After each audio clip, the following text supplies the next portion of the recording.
Lorsque la famille d'Aroma a débarqué ici, il n'y avait que ce plateau de corail et rien d'autre. 38 ans après, voici ce qu'ils ont bâti.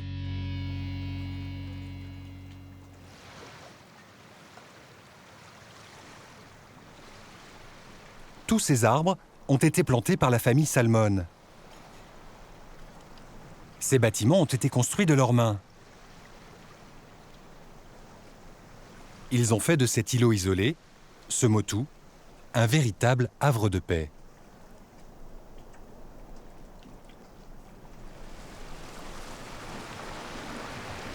Vivre comme des Robinson, c'est l'incroyable défi que Mani'i Salmon, le père d'Aroma, a lancé à sa famille.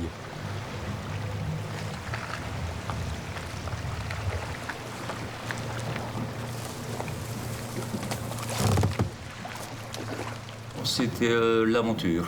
Quand on est jeune, effectivement, on veut faire des choses hors de l'ordinaire, n'est-ce pas? On se dit, on va à Takarava où j'ai de la famille, où je suis propriétaire terrien. On voulait effectivement s'isoler pour voir ce qu'on vaut. Est-ce qu'on est capable de démarrer une vie à partir de rien? Un pâté de corail au départ, 38 ans plus tard, voilà ce que ça donne. Je me considère comme un pionnier local, un local pioneer.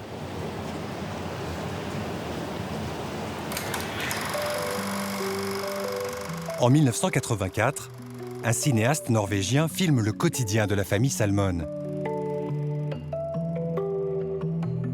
Aroma et son frère Mano ont alors une dizaine d'années. La matinée est consacrée à l'étude. L'après-midi, aux tâches de la maison.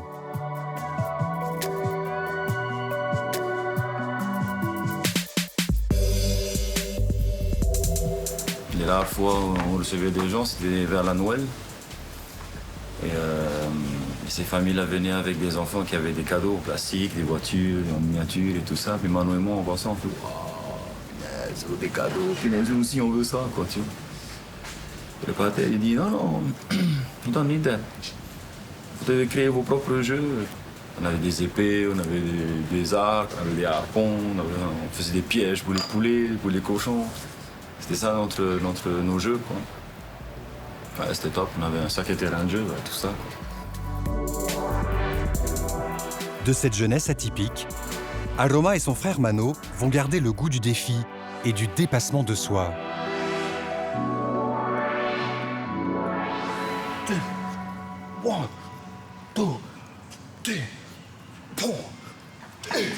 Comme chaque matin à Tahiti, Mano débute sa journée par 2 heures de musculation.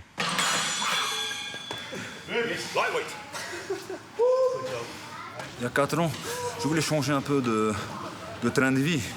Ma vie était la même, mais plus mouvementée. Voilà, plus de sorties, plus de musique, pas de barrière, tu vois, vraiment vivre à 400%, quoi. When you come to sport, you should not forget your gloves. Shane? Okay? Voilà, alors je me suis dit, bon, pourquoi pas le sport, je me mettre à fond dans le sport. Et ça a payé, ça a donné ses fruits. Côté boulot, côté musique, l'inspiration est plus forte, je suis concentré, quoi.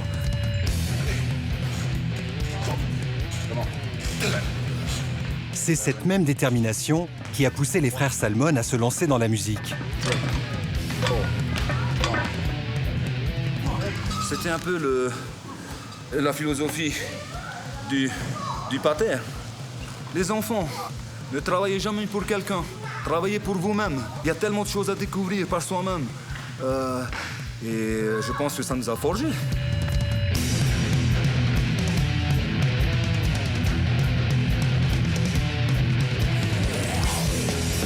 En 10 ans, le groupe Tikaeri a sorti 4 albums, mêlant titres en anglais et en pomotu. Ils ont tourné au Japon et ont assuré la première partie de Johnny Hallyday à Papeete.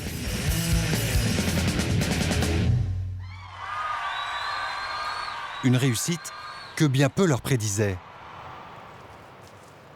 Quand on a sorti le premier album de Tikaeri, les gens n'étaient pas fans du tout, ils se moquaient un peu. Oh, bizarre leur voix, bizarre le violoncelle, ça se marie pas vraiment avec la langue et tout, c'était quelque chose de nouveau, quoi. Mais Mano et moi, on s'en foutait, on adorait ce qu'on faisait, quoi. C'était waouh, ça c'est nous, quoi, tu vois, que ça plaise ou pas. Si ça plaît, tant mieux, si ça plaît pas, fuck off, quoi, tu vois. Tikahiri veut dire le sang qui coule dans nos veines. En Paumotu, dans la langue Paumotu. Tikahiri. Tikahiri veut dire la vie aussi, hein, parce que sans sang, on ne vit pas. Il y a des gens qui nous pointent du doigt en disant que oh, le groupe Tikahiri, c'est satanique ou je sais pas trop quoi. Mais ils n'ont pas compris le sens. Tu sais, Tikahiri veut dire beaucoup de choses. Reste un dernier mystère à éclaircir. Comment 2 enfants élevés sur un îlot coupé du monde en viennent à plonger dans le rock? On avait un poste de radio à Fakarava quand on était petit. Et avec ce poste de radio, on était connecté au monde, on va dire. Une petite radio avec une antenne là, qui se promène comme ça, et puis on capte les satellites. Il y avait une chaîne qui passait à 20h tous les soirs. Et c'était que du rock. Et sur cette chaîne-là, il y avait Pink Floyd qui passait, du Michael Jackson, et bien d'autres, Led Zeppelin. Et tout de suite, ça nous parle, quoi. Ça parle aux gènes, tu vois. Alors, ça traduit ce qu'on est, ça nous reflète vraiment, quoi. Parce que nous, on aime bien quand il y a du relief, quoi.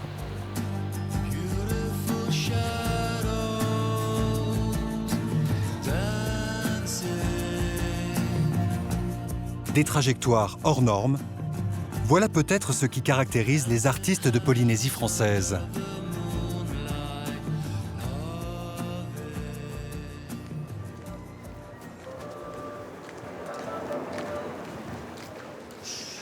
Nous sommes dans le quartier populaire de Pamatai, au cœur de la ville de Faa. C'est le berceau du street artiste Rival.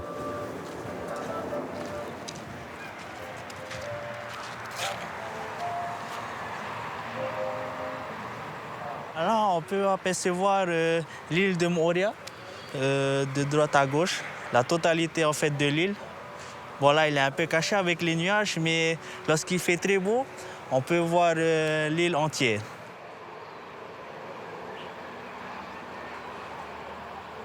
C'est ici que j'ai grandi et c'est ici que ça a commencé pour moi, le street art. Ouais. Alors, il a commencé grâce notamment aux aînés de mon quartier, où leur passion, leur activité était en fait de faire des graffitis sur papier. Et nous, étant jeunes, on suivait les aînés. Et voilà, on s'est mis tous autour d'une table, on s'est mis à dessiner les graffitis et tout. Et c'est là qu'il y a eu le déclic. Très vite, Rival passe du crayon aux bombes de peinture. Il commence par personnaliser des casquettes et des rames de pirogue destinées à la vente. Alors ici, tu peux voir une casquette que j'ai personnalisée à base de bombes aérosols et de Posca. Un Posca, c'est comme un feutre, mais au lieu que ça sorte de l'encre à l'intérieur, c'est de la peinture à eau. Cette casquette-là me sert de modèle pour pouvoir présenter aux clients, pour montrer un peu le rendu que ça fait. Mon premier support était une casquette. Voilà, et ensuite, au fil du temps, j'ai passé support en support, c'est-à-dire les coordinateurs, les rames, voilà, un peu de tout et jusqu'à aujourd'hui. Tout son travail de création, Rival le réalise dans ce petit atelier situé dans le garage de la maison familiale. C'est la première fois qu'il accepte de le montrer. J'ai un atelier assez modeste et ça a été une faiblesse pour moi au départ. J'étais obligé d'aller auprès des clients pour pouvoir démarcher. Aujourd'hui, j'essaie de passer ce cap-là et d'essayer d'en faire une force, de montrer le naturel de mon atelier.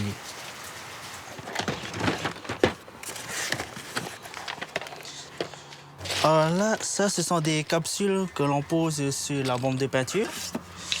Et là, ce que tu peux voir, ce sont des capsules qui datent depuis 2008. Ça fait 10 ans de peinture. Aujourd'hui, j'en suis fier de mon parcours. Après 10 ans, je suis reconnu ici en tant qu'artiste.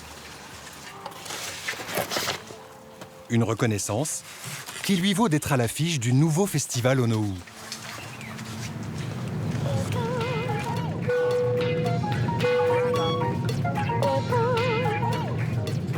Direction l'île de Raiatea, où doit s'ouvrir la 5e édition de ce festival international de street art et de graffiti.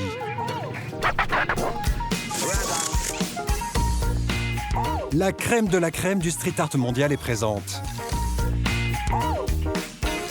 Le néo-zélandais Charles Williams, les Français Abuse et Vinny, ou encore le Danois Soten.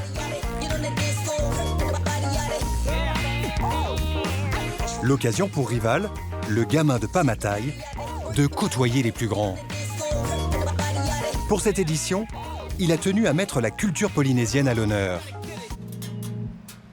Comme tu peux le voir ici sur ma fresque, j'ai réalisé différents éléments, comme le hounou. C'est une sorte de planche en bois où en fait on sculpte dessus différents motifs pour représenter les dieux. Ensuite, j'ai voulu mettre aussi en avant une fleur emblématique de Raiatea, la fleur pétrée. Elle ne pousse pas ailleurs, elle ne pousse qu'ici. Voilà, j'ai voulu rendre hommage à ma façon. C'est quelque chose d'unique de pouvoir représenter la Polynésie dans ma patience. Il n'y a pas de mots pour décrire ça.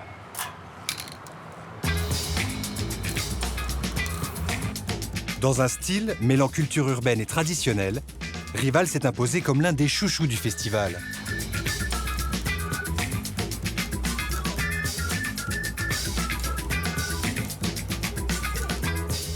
Ce qui est important pour moi, c'est rendre un sourire aux passants, aux personnes qui voient ma fresque, mon œuvre. Et au travers de mes dessins, rappeler un peu nos origines, au travers des motifs tatouages ou des symboles représentant aussi la Polynésie. Looks good, man. Oh, thank you. You're really well. Love it.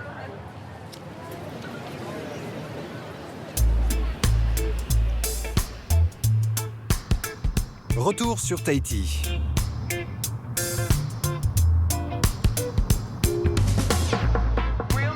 Ce matin, Chronos a rendez-vous chez son imprimeur, sur la côte ouest de l'île. Il doit récupérer une série de t-shirts dont il a réalisé le design. Car depuis 10 ans, il est l'un des ambassadeurs du streetwear à Tahiti. La culture streetwear, voilà, ça me fascinait. Et puis, j'ai dit un jour, je ferai mes propres t-shirts. Et aujourd'hui, voilà, je continue, ça fait 10 ans que je fais ça. Et je le fais surtout pour moi parce que c'est cool en fait de pouvoir faire un dessin et pouvoir les porter en fait. Hein, c'est sympa, c'est cool. Direction la commune de Paia, où se trouve l'imprimerie de Todd Fagno. Un lieu pour le moins atypique.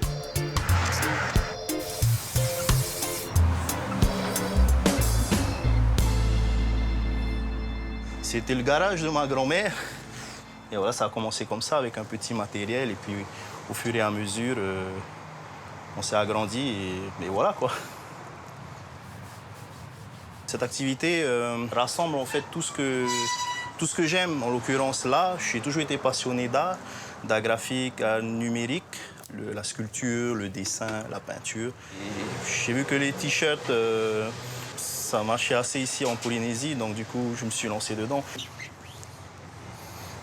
Yo! Hey, Nessie! Ciao, cool. C'est prêt tes t-shirts, là? Ah, cool, thanks. Cool. Quand je me suis lancé il y a 4 ans dans l'artistique, j'ai voulu en fait bien distinguer mon activité artistique et mon activité de vêtements. Et pour le coup, en fait, j'ai créé une nouvelle marque qui était dédiée vraiment au textile. Et Chronos, en fait, j'ai gardé comme c'était mon blaze en tant qu'artiste. Et voilà, j'ai voulu dédier en fait Chronos à ma vie artistique, en fait.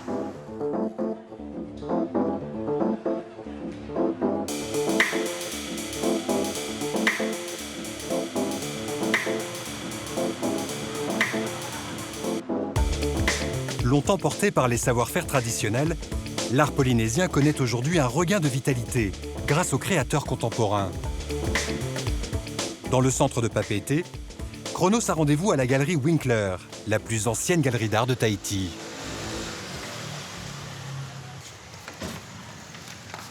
Salut. Livraison de bois.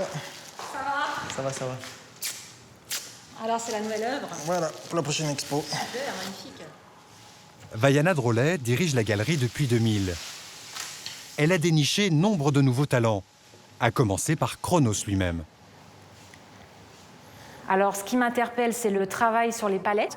Il utilise la palette comme support, donc avec ce côté un petit peu arraché, en gardant un petit peu la fragilité du support. Donc c'est ça qui rend cette œuvre intéressante. Il utilise quelque chose qui paraît fragile à la base et il en fait une œuvre finalement très forte.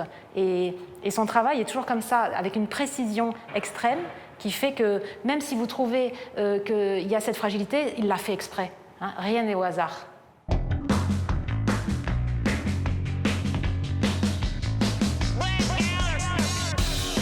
Fondée en 1964, la galerie Winkler représente une vingtaine d'artistes. Ils forment l'avant-garde d'une nouvelle école polynésienne. Jusqu'à présent, il y a énormément d'artistes qui ont travaillé ou qui ont exposé ici, mais c'était des artistes plutôt classiques, des paysages, des portraitistes. Et avec l'émergence de ces nouveaux artistes polynésiens, on découvre une œuvre plus contemporaine, plus personnelle aussi, plus engagée. Ce jour-là, c'est HTJ qui reçoit les honneurs de la galerie.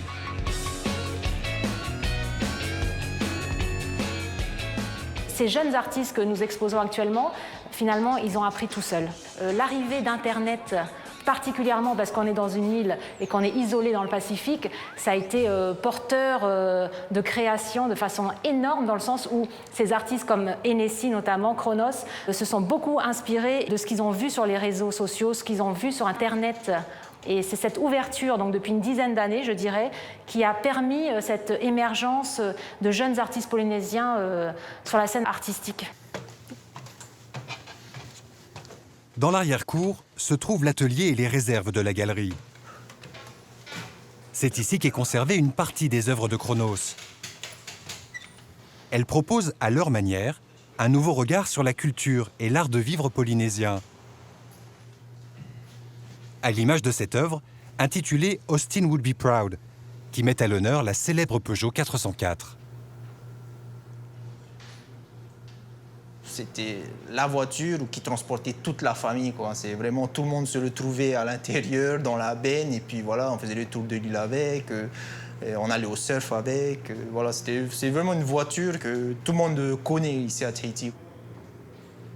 Autre symbole emblématique largement emprunté par Chronos, ce logo qui figure à l'origine sur le drapeau polynésien. Pourquoi il y a 5 bonhommes sur une pirogue? C'est parce qu'en fait, les 5 bonhommes représentent les 5 archipels de la Polynésie. Pourquoi la pirogue? Parce qu'en fait, la pirogue, c'était le moyen de relier toutes ces îles. Et après, tu as la mer, tu as le soleil. Enfin, c'est symboliquement, en fait, c'est pour nous, pour moi, c'est puissant et ça représente vraiment bien, en fait, la Polynésie. Une Polynésie urbaine et pop, c'est ce que propose cette génération d'artistes 2.0. Ce qui fait que ce sont des artistes polynésiens, c'est le fait qu'ils utilisent des éléments du patrimoine traditionnel et qu'ils revisitent finalement ce patrimoine d'une manière contemporaine.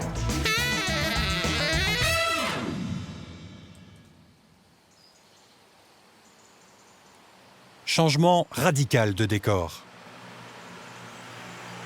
Nous sommes en Angleterre, à près de 200 km de Londres.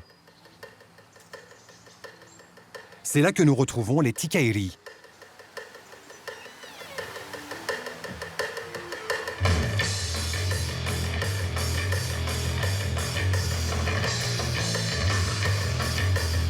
Le groupe, qui compte désormais 5 musiciens, débute l'enregistrement du nouvel album.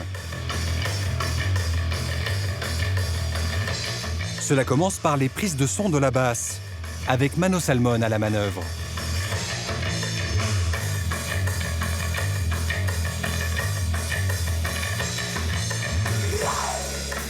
Pour ce nouvel opus, les Tikaeri ont choisi d'enregistrer au studio Real World, un studio mythique fondé par le musicien Peter Gabriel, ex-membre du groupe Genesis. That was a good one. Parce que Peter Gabriel, il est à l'origine quand même d'un concept de musique planétaire, quoi. Tu vois, un ensemble de cultures différentes qui se concentrent en un point. Dans le Real World, nous, on vient du Pacifique Sud, on vient dans l'hémisphère Nord. Déjà là, il y a une cohérence avec le Real World.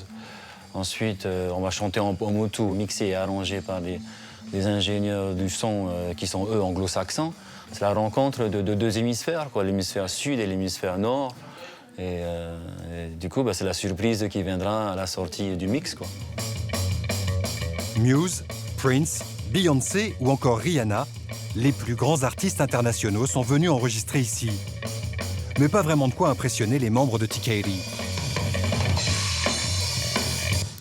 Je ne sais pas ce que c'est que la pression musicale. Au contraire, nous, quand on fait de la musique, même dans un studio et les enregistrements, pour nous, c'est une libération, quoi. On se libère de toutes les tensions. Pour nous, c'est presque comme des vacances, quoi, tu vois. Des vacances, mais en mieux. Parce que tu touches des notes, il y a des choses qui sortent, quoi, tu vois. Ça sort, ça berce, et ça nourrit en même temps, quoi. C'est bon pour l'âme.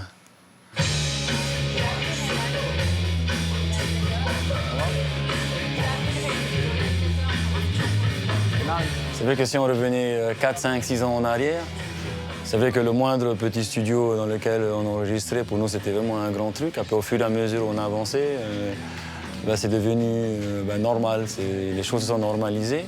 On a commencé à s'y habituer, mais puis le fait qu'on soit là, je ne sais pas si on réalise vraiment, la chance et puis ce à quoi on a accès, quoi. Peut-être quand on rentrera sur notre île, c'est à ce moment-là qu'on appréciera vraiment le truc, quoi.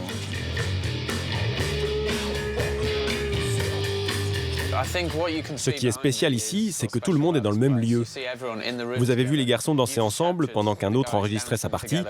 Il n'y a pas de frontière entre les ingénieurs, les producteurs, le groupe. Nous sommes tous dans la même pièce, réunis autour de la musique. C'est ça qui est spécial.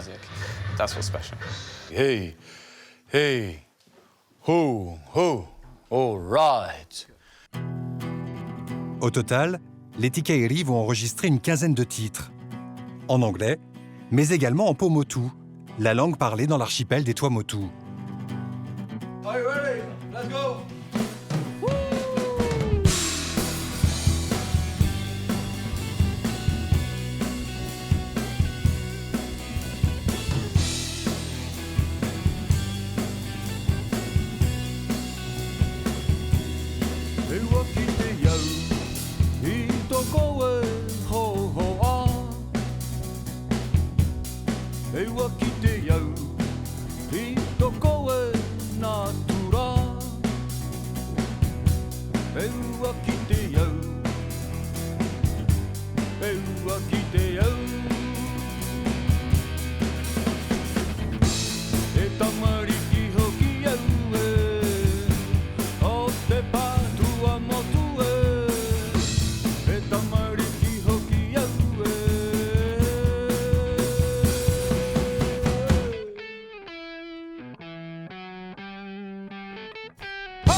Si tu ne comprends pas la langue, mais que tu perçois les vibrations et tout ça, tu peux donner ta propre interprétation. Elle ne sera pas loin de l'original. Mais après, c'est aussi une fenêtre, hein, tu donnes ton propre ressenti, quoi. Le mixage de l'album sera par la suite confié au groupe américain les Dandy Warhols. Un opus à la production internationale, avec lequel les Tikaeri espèrent conquérir un plus large public. C'est le nouveau défi que se sont lancés Aroma et Mano, les Robinsons de Fakarava.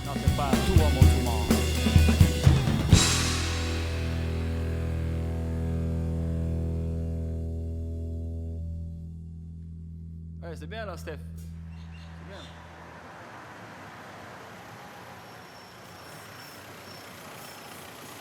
Sur Tahiti, les fondateurs de la troupe de hip-hop All in One se sont eux aussi lancés un nouveau défi.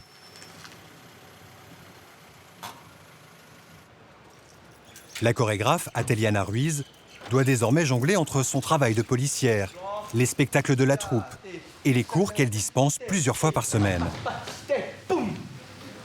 Et là, quand tu as le coup de poing vers le bas, c'est boum. Après plusieurs mois de démarche, Ateliana et Manava viennent en effet d'ouvrir leur propre école de danse. On le prend. Dans cette école, il y a Manava, moi-même et Thomas, qui gérons en fait les juniors, ados. Moi, c'est plus les adultes. Et Manava et Thomas, ils gèrent plus les adolescents et les juniors.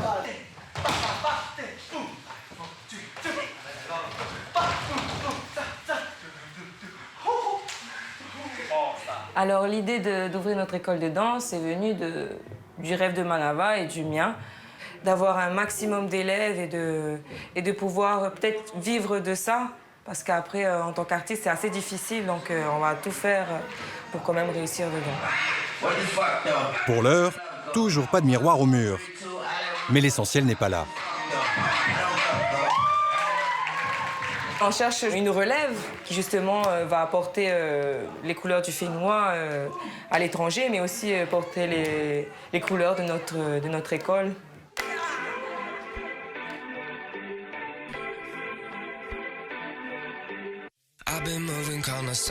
Avec ces nouvelles recrues, les All-in-One espèrent pouvoir représenter Tahiti au championnat du monde de hip-hop, qui se déroule chaque année aux États-Unis. Une petite revanche sur la vie.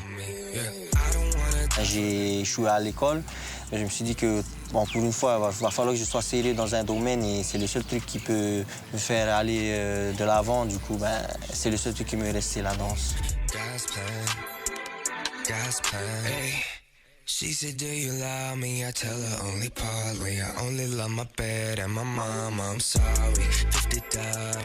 Je veux justement promouvoir la danse hip-hop parce que je trouve qu'ici à Tahiti, on a du potentiel.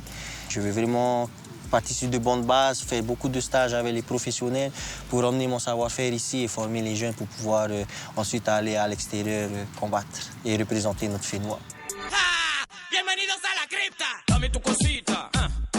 Dame tu cosita. Ay, dame tu cosita. Muévete para aquí, muévete para allá. Y la cosa suena ra. Y la cosa suena ra. Scooby-Doo papá.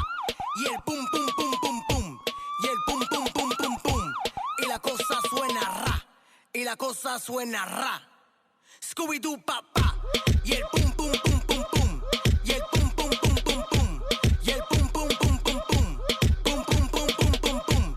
Y la cosa suena ra ra ra ra ra.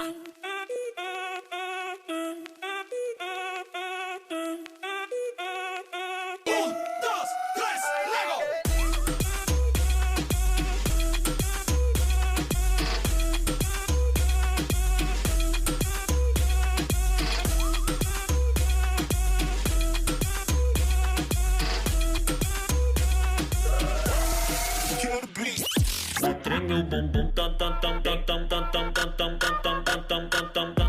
En Polynésie, un mot plus que tout autre inspire le respect. Aito, qui signifie guerrier. À travers leur parcours combatif, voilà précisément ce qui définit ces nouveaux artistes du fénois.